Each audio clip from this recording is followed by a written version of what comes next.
Bonjour à tous et bienvenue dans cette nouvelle vidéo de présentation de répliques d'Airsoft.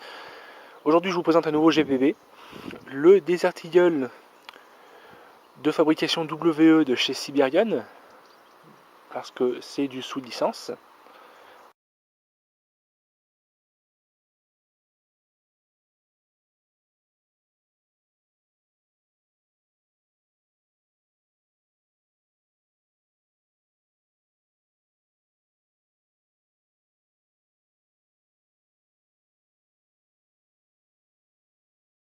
Cette réplique ne m'appartient pas, elle m'a été prêtée par mon ami Corvinus Julien, que ceux qui suivent le groupe Fans et Passionnés d'Airsoft sur Facebook connaissent peut-être. Alors, pour parler vite fait du véritable Desert Eagle, est-ce qu'il est encore nécessaire de présenter cette arme, ce pistolet assez extraordinaire de par son inutilité et à la fois son côté badass. Une arme donc chambrée pour des munitions de très gros calibre, à savoir 357 Magnum, 44 Magnum et 50 Action Express, qu'on appelle également 50 AE. C'est une arme qui a été développée, donc c'est une collaboration américano-israélienne, donc fabriquée au départ aux États-Unis, puis après en Israël, et après revenu aux États-Unis, toujours sous la marque Magnum Research, ou IMI pour Israel Military Industries pour les Israéliens. Pistolet développé à la base pour permettre à un policier, un militaire, enfin un opérateur de pouvoir stopper un véhicule en marche avec une arme de poing. Toutefois, c'est une arme qui s'est avérée extrêmement encombrante et lourde, donc finalement il n'y a qu'une poignée de forces de l'ordre qui l'ont adoptée. C'est une arme qui a été très peu adoptée. Elle est pas très populaire non plus dans le milieu du tir sportif. Faut le dire, c'est une arme, de toute façon c'est une arme plaisir, on va dire, dans le sens où c'est quelque chose qu'on va tirer pour les sensations. Cela dit, même si c'est une arme qui n'est pas très accessible de par son prix, le prix de ses munitions, c'est quand même une arme extrêmement performante en termes de tir. Mais on va s'arrêter là, est-ce que c'est pas le sujet? Le sujet c'est la réplique. D'ailleurs on va s'arrêter là tout pour cette séquence parce qu'il commence à pleuvoir, malheureusement. Juste un petit point vite fait sur les caractéristiques de la réplique avant qu'il ne pleuve complètement. On a une longueur de 270 mm, donc de 27 cm, donc ça fait vraiment un gros bébé, pour un poids d'1,3 kg environ, assez loin du vrai, parce que le vrai est plus autour des 2 kg, et encore plus une fois chargé. Un canon interne du taille d'environ 130 mm, une capacité de chargeur de 21 plus 1. Alors on voit pas toujours, sur toutes les fiches techniques, on voit pas toujours pareil, des fois on voit 27 plus 1, mais Corvinus, qui est le propriétaire de cette réplique, m'a confirmé que c'était 21 plus 1. Donc en calibre 6 mm évidemment, et la fiche technique de Ubiasia donne une puissance d'en sortie au top gaz de 380 fps. On vérifiera ça sur les tests chronie, et je vais emballer parce que ça commence à flotter dur. Voilà, donc chers amis, nous sommes de retour sur le Desert Eagle WE. Je vais faire donc ma propre présentation en moi, et ensuite à la fin, ce que je vais faire, c'est que Corvinus, qui m'a prêté la réplique, m'a envoyé une petite liste de remarques que lui a faites, et peut-être des choses que j'aurais pas dit dans la review, donc ça pourrait être intéressant. J'essaierai dans cette liste de me rappeler des choses que j'aurais moi-même mentionnées pour ne pas les citer à nouveau. Donc cette réplique, comme vous pouvez le constater, elle n'est plus trop d'origine, enfin si elle l'est, mais juste qu'elle a été directement en sortie de boîte patinée. Corvinus, voilà, il aime pas trop les répliques toutes neuves. Dès qu'il sort une réplique neuve de la boîte, boum, laine d'acier et tout le tralala pour patiner tout ça. Il a également refait les plaquettes. Parce que les plaquettes, il faut savoir une chose, c'est que d'origine, elles sont assez brillantes, assez moches. Enfin, lui, il les a trouvées assez moches. Le plastique est assez brillant, apparemment. Ça peut se voir sur certaines photos. Et bien sûr, le logo des Artigol, Magnum Research, ici, normalement, il est noir. Hein. Il n'est pas de cette couleur-là, c'est lui qui l'a refait. Donc vous pouvez voir effectivement qu'il a patiné la réplique un peu partout.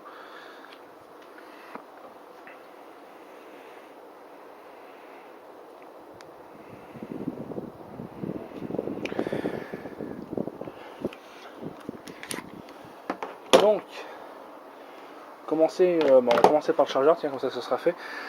Alors le chargeur, donc comme je le disais, capacité 21 coups. On a ici la pièce qui sert pour l'arrêtoir. Chose intéressante, nous avons une valve type 1911. Donc changement de valve easy quoi. Chose importante, sous la plaque là, la plaque talon de chargeur, on accède donc au démontage du chargeur. C'est une vis traversante qui va jusqu'en haut pour sceller le chargeur. Le truc c'est que avec le kick de la réplique, qui est très important, cette vis elle va se desserrer tous les 3 tirs à peu près. Donc la bonne chose à faire, c'est tout de suite des réceptions, démonter le chargeur et mettre un peu de frein filet sur cette vis pour plus qu'elle se desserre. Alors voilà pour le chargeur. Alors une belle capacité en gaz, hein, parce que c'est quand même un gros chargeur. Mais bon, la réplique est quand même très costaud, très puissante et très lourde. On a une culasse assez légère, mais le Blue Back Housing il est quand même très massif et lourd. Ce qui fait qu'il y a beaucoup de poids à bouger. Du coup, ça va consommer quand même pas mal de gaz. Et du coup, partant en frais, on peut avoir des cooldowns extrêmement vite.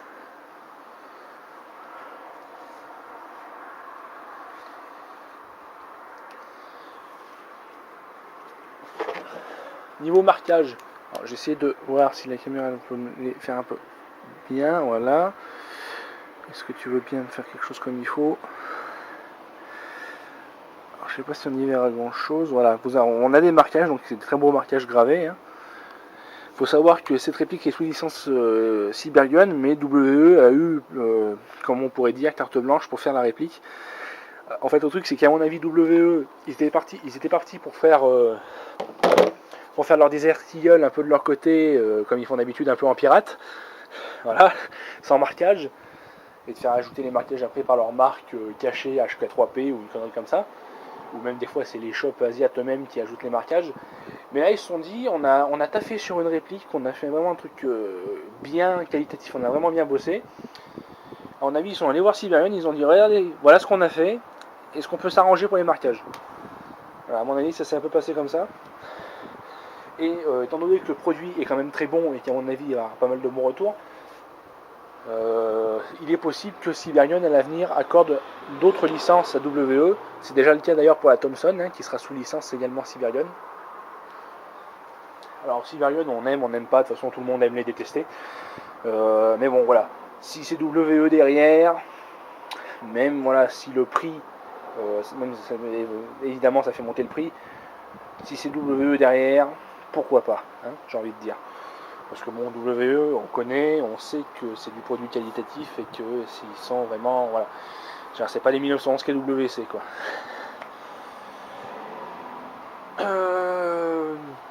Blablabla. Oui, chose importante que j'avais de passage, la hausse. Donc elle est tenue par emboîtement grâce au blowback housing, un peu comme sur certains Kappa. Le seul truc c'est que d'origine elle a un peu de jeu, un très léger jeu. Ça peut se corriger, vous mettez un petit point de vernis ou de colle ou quoi, et ça tient. Idem pour le guidon qui a un petit peu de jeu d'origine, là pareil, un petit bout de vernis ou de colle ou quoi, et ça tient.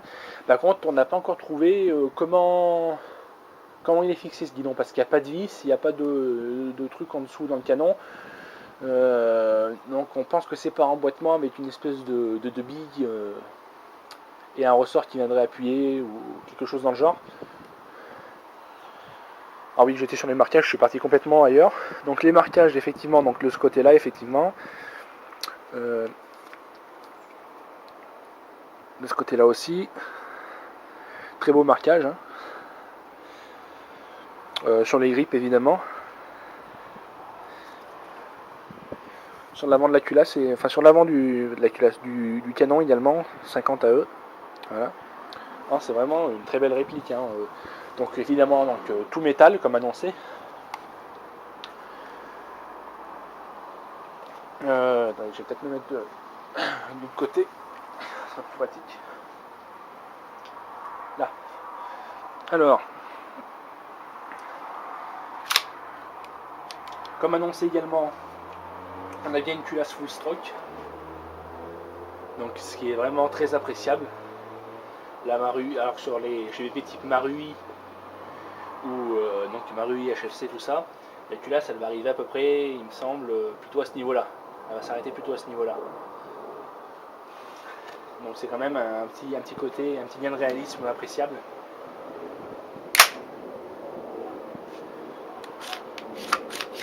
Le ressort de rappel est assez costaud quand même. Le sélecteur, chose importante, le sélecteur, enfin la sécu, le duvet de sécu, donc est ambidextre. Chose intéressante sur ce sélecteur, c'est que c'est une tourelle traversante, donc, et elle sert en même temps, la tourelle de sélecteur, elle marque le point d'arrêt, elle stoppe le nozzle. Là où sur par exemple les Beretta ou ça, où c'est le même type de tourelle traversante, chaque pièce a bien sa place, quoi. Alors que là le nozzle va venir presque en buté, quoi, au niveau de la tourelle de sélecteur. Autre chose à savoir sur le sélecteur, c'est que pour la sélection, c'est pas une petite bille qui va venir s'emboîter ou quoi. Dedans, c'est une espèce de lamelle qui a la forme de la pièce en dessous et qui va venir appuyer. En fait, il y a une petite forme de bille poinçonnée, je dirais, dans cette lamelle et qui va venir faire l'écran de sélecteur.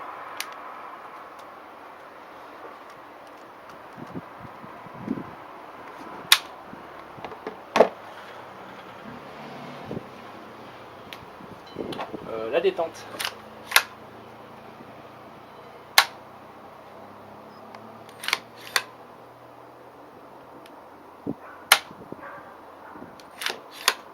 Elle n'est pas très dure.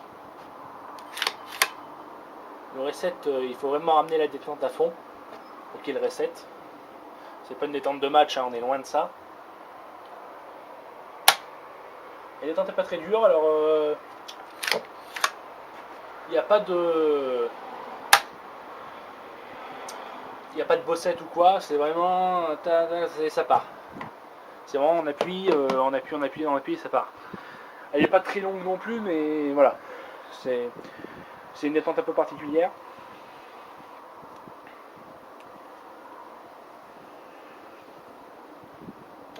Qu'est-ce que d'autre est important à mentionner? Oui, les grippes peuvent se démonter, donc en fait on peut presque appeler ça des grippes culées. Il y a un truc à pousser, les griffes s'enlèvent.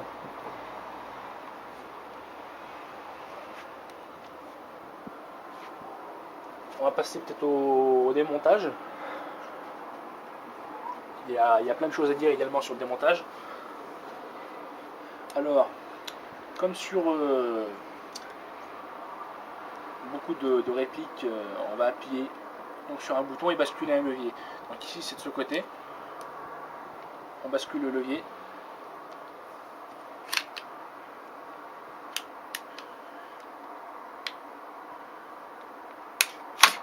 Hop. Et on retire la culasse, enfin, l'ensemble culasse canon. On se retrouve avec la carcasse. Je reviendrai dessus après.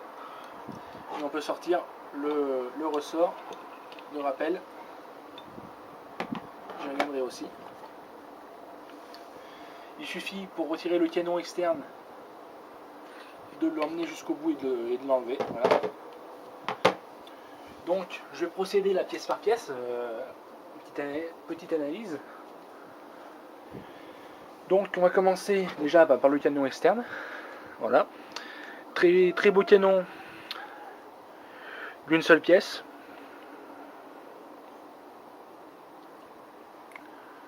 Très sympa. On peut chasser le bloc hop-up avec le canon interne, il y a une grosse goupille à ce niveau-là.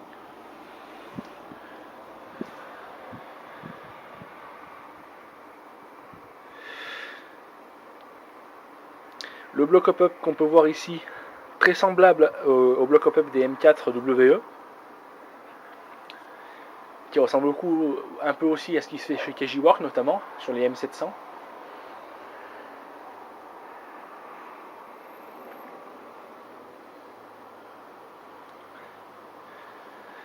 Donc très intéressant.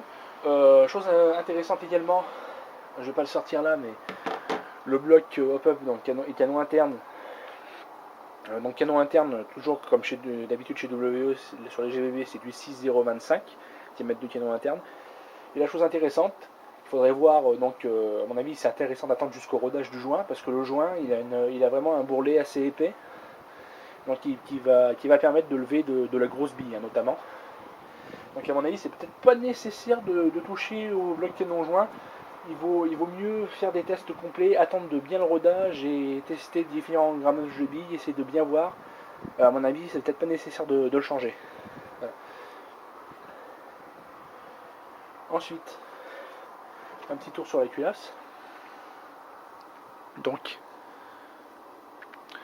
voilà. Comme je le disais, le bas-cousine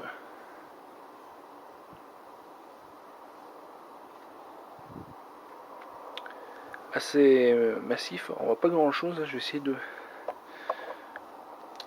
Allez, bougez pas. Je reviens tout de suite. Chers amis, donc voilà. Changer d'angle, c'est un peu mieux. Donc comme je le disais tout à l'heure, le bas-cousine est assez massif. Avec ce gros nozzle. Vraiment un truc un peu assez imposant. Là, c'est vraiment, on est vraiment dans la démesure du GVB. Hein. C'est vraiment à la fois extrêmement inutile, mais extrêmement cool.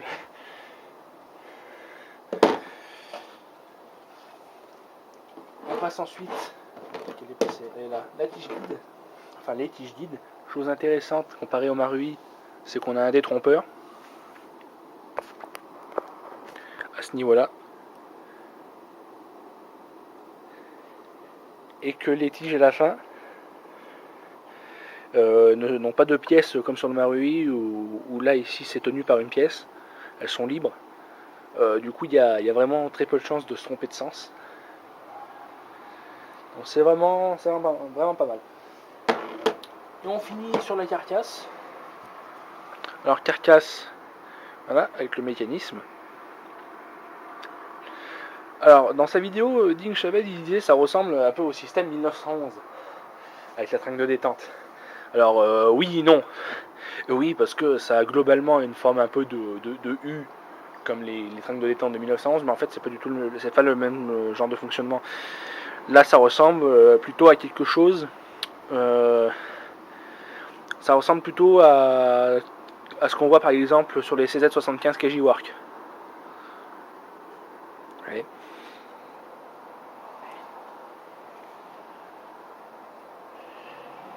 Voilà. Bon, j'ai pris un petit aimant pour faire un peu le test de l'aimant. Voilà. Alors, briquet en acier sur la carcasse. Donc le marteau ne l'est pas. Pas grand chose.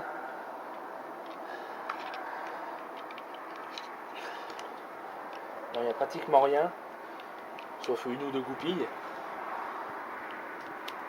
Voilà, de l'arrêtoir.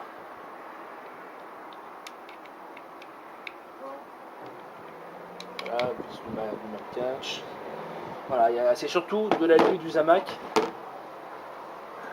du très peu d'acier. On va tester sur le canon. Donc la visserie du bloc hop-up est en acier. La goupille de démontage l'est également. Et le reste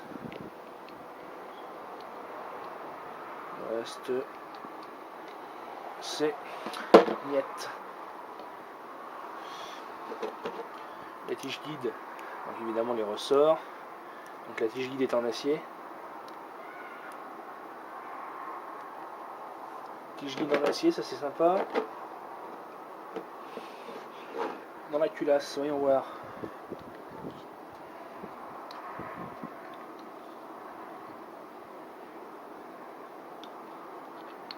Là on dirait qu'il y a comme une adhérence extrêmement légère sur la culasse, c'est bizarre.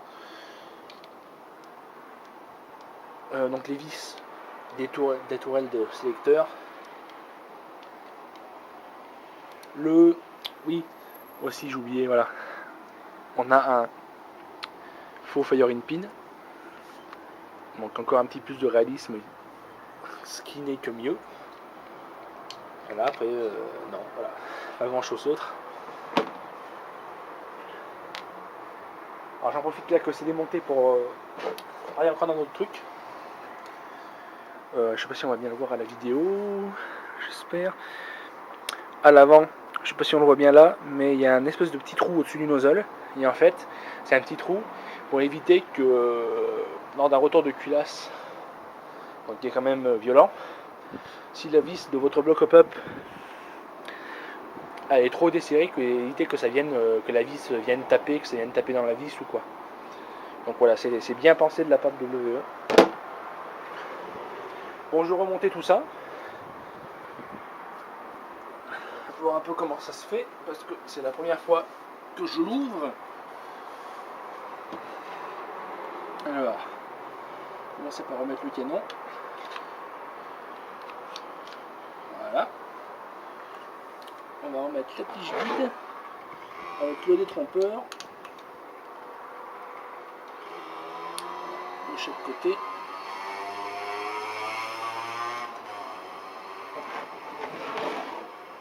J'espère que c'est bien ça. Ouais, ça a l'air d'être bon.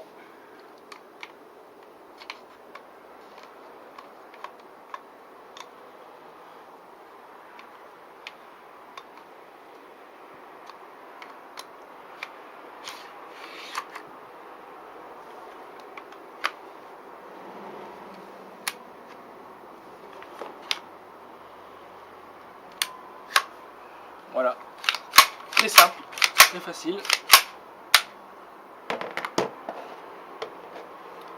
Alors on est vraiment là sur une belle réplique. Vraiment du très beau matériel.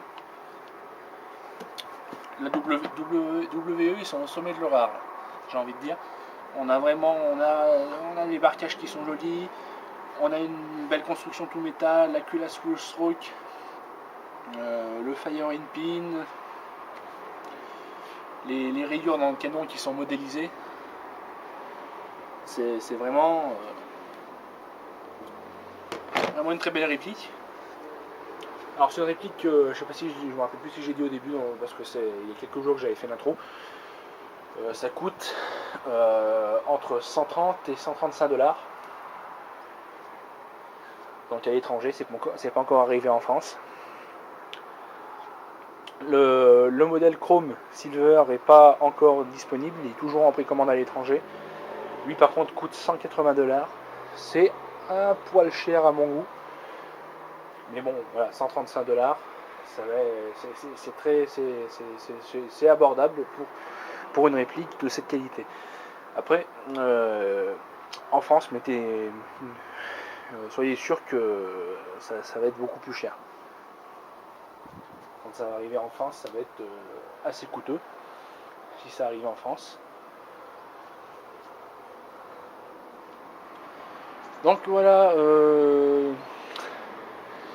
il y a sûrement d'autres choses à dire, je regarderai ce que m'a envoyé Corvinus à ce sujet-là. Je vous le dirai dans la conclusion. Là, on va se retrouver tout de suite pour les essais de tir et les mesures chroniques, etc. Voilà, à tout de suite. Test chronique des artilleries W, température 10 degrés, bis 0,20 g Tanyokoba, gaz Walter.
Bon voilà, comme vous avez vu, le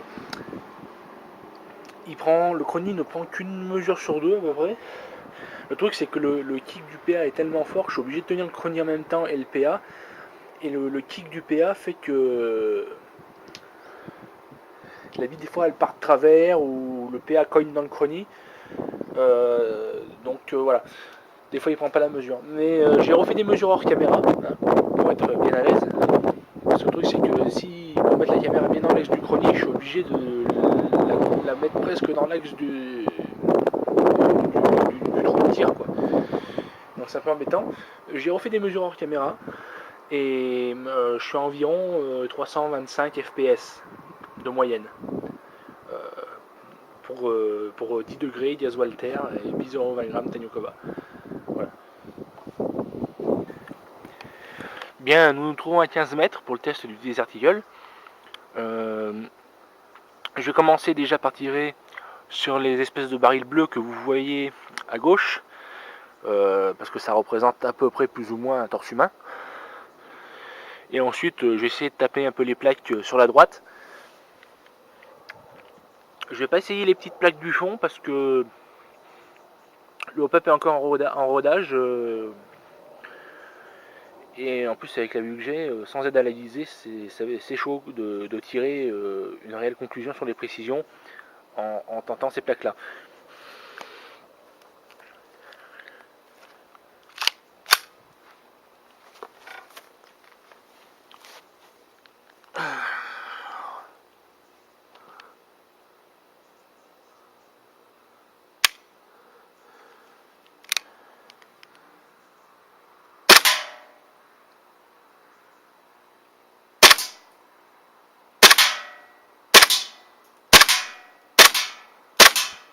Bon, de ce niveau là pas de souci, on touche à l'aise à 15 mètres.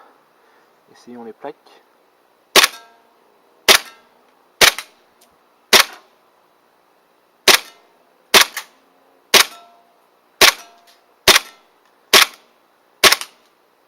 Là aussi pas de mystère, ça touche à chaque fois. Alors des fois je tape un peu dans le bois en bas, le hop-up est réglé un peu bas, malheureusement j'ai pas de clé sur moi. Voilà. Donc là 15 mètres on est bien, on va se mettre un petit peu plus loin. Bien, on se trouve à 28 mètres.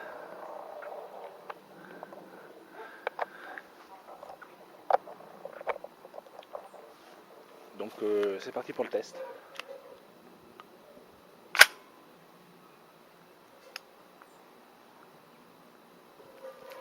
Donc toujours les bidons bleus.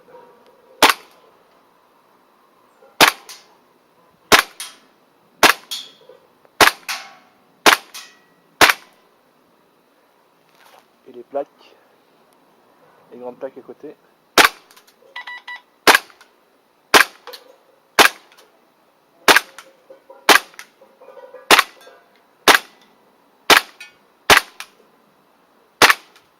je tape, vous entendez, là je tape un peu à gauche à cause du vent.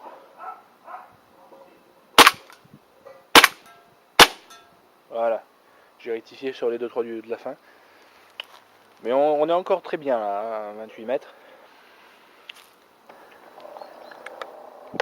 Bien, nous voici à 35-36 mètres environ.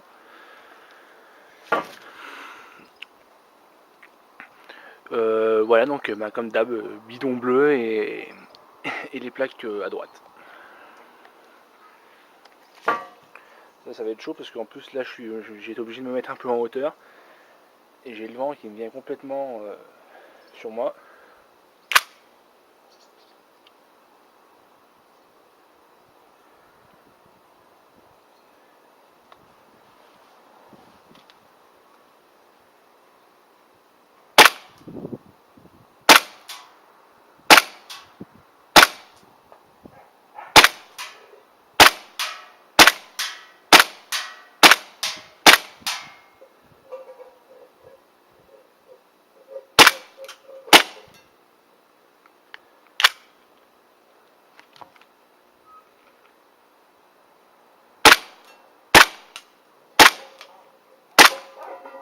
C'est un peu plus dur pour moi d'avoir des plaques, d'autant que j'ai un peu les branches devant. Toucher le bois, toucher la plaque, à côté, toucher le bois, toucher la plaque.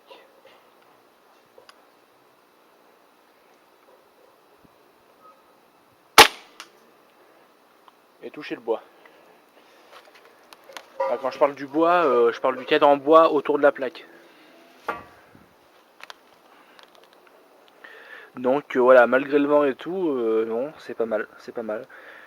Le hop-up est pas bien réglé. Je le vois maintenant, la 0,30 elle tombe un peu. J'ai réussi à toucher en compensant un peu. Mais au niveau de la trajectoire, on est bien. Alors vraiment, une fois après le rodage fait, on sera vraiment sur quelque chose de très bien. Et alors, avec un upgrade, je vous raconte même pas les performances de fou, quoi.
Alors, petite conclusion sur cette réplique.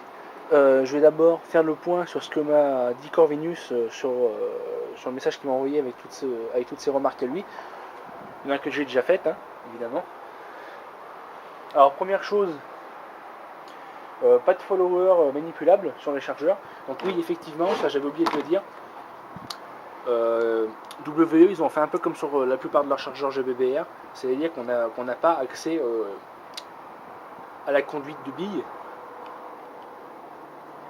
Voilà, le chargeur est totalement fermé. ça peut être, embêtant pour certains.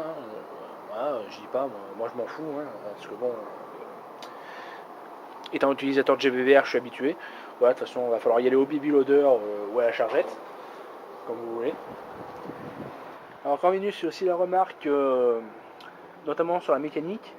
Alors, difficile d'accès parce que bon, il n'y a pas d'éclaté, donc il faut y aller carrément en freelance. Voilà, comme Siberian a une trouille monstre de se faire piquer ses plans de réplique, hein, et ben ils mettent pas d'éclaté. Du coup, faut vraiment y aller à l'impro. Notamment, il trouve que ça se reproche de plus en plus de ce que fait TWA en termes de mécanique, avec des petits sous-ensembles. Voilà, bon, je suis pas suffisamment calé en petite mécanique de GBB pour confirmer ce qu'il dit, mais je lui fais confiance, étant donné que nous mécano dans une boutique, donc pleine confiance.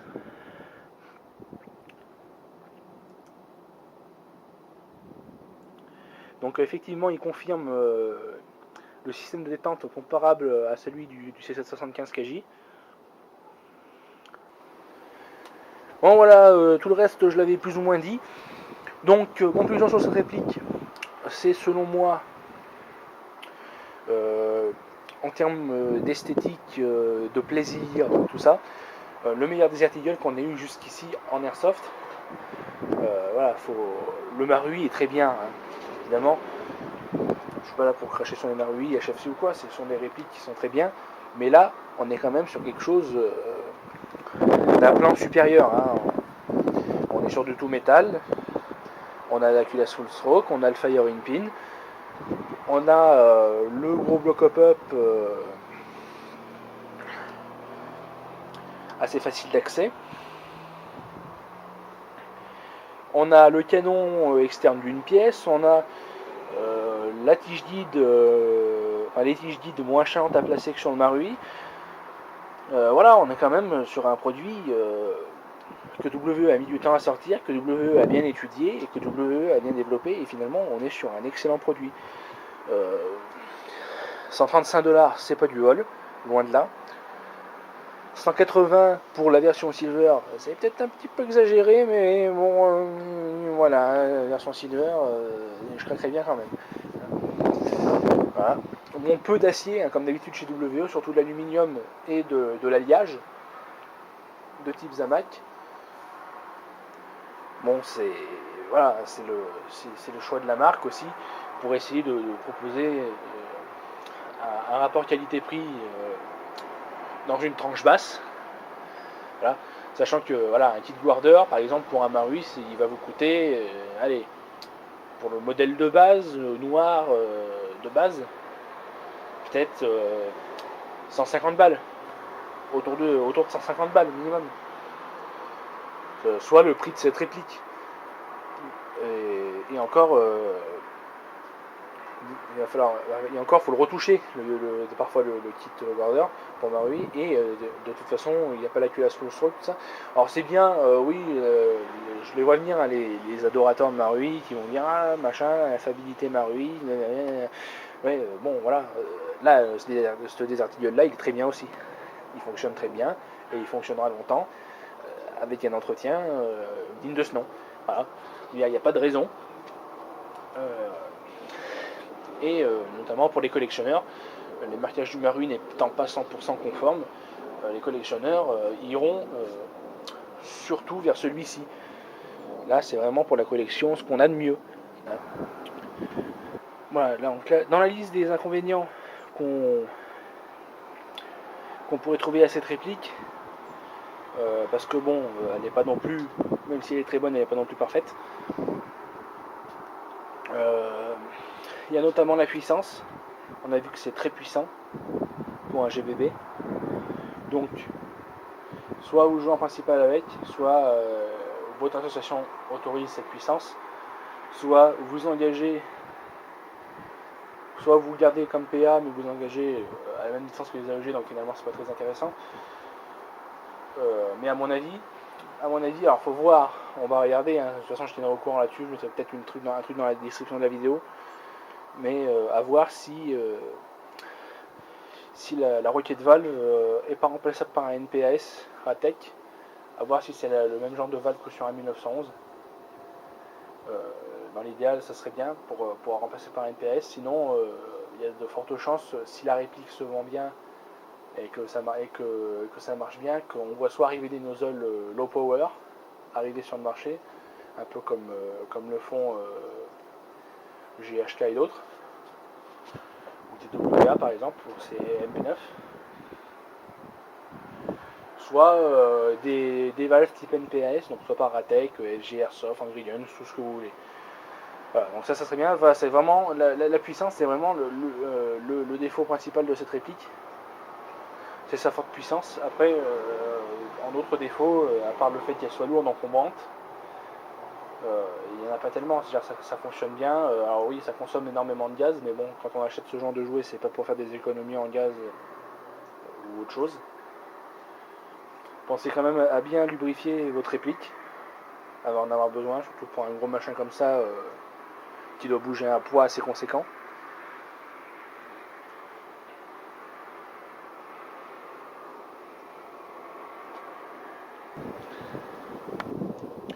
Voilà, donc je remercie encore une fois Corvinus de m'avoir prêté son petit désartilleul pour un petit moment. Je me suis vraiment régalé avec cette réplique, c'est vraiment un régal à utiliser. Comme je le disais, c'est suffisamment performant pour être utilisé même en réplique principale, quand ça sera bien rodé, éventuellement avec un 9 grade, éventuellement. Mais on attend quand même de voir ce que va donner après rodage ce joint et après différents tests. On fera sans doute peut-être à deux avec Corvinus une petite vidéo retour après quelques mois d'utilisation. Ça serait intéressant. Et donc voilà. Donc c'est une réplique que moi personnellement j'ai beaucoup appréciée, que je trouve très bien. Voilà, donc si vous avez aimé cette vidéo, n'hésitez pas à mettre comme d'habitude un petit pouce bleu, à vous abonner à la chaîne pour voir d'autres vidéos. Et quant à moi, je vous donne rendez-vous soit sur ma page Facebook MacPool, où je mets des petits trucs parfois, soit dans une prochaine vidéo. Voilà, salut!